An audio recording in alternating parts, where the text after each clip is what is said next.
how to fix stuck iPhone screen too zoomed in. So as you can see now it's pretty zoomed and I cannot do anything. So all you have to do is to use your three fingers and double tap on your screen and it will be back to normal. If I double click again with three fingers, and you can use those three fingers to move on your screen. So double click with your three fingers, and if you want to prevent from this zooming in, go to settings.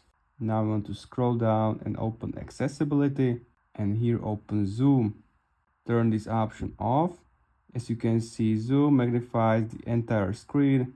Double tap three fingers to zoom, drag three fingers to move. So you can disable it or adjust the zoom level to the left.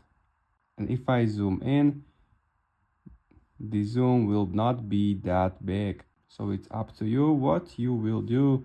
I'm gonna turn it off and it's back and fixed. If you find this video helpful, please consider subscribing and see you next time.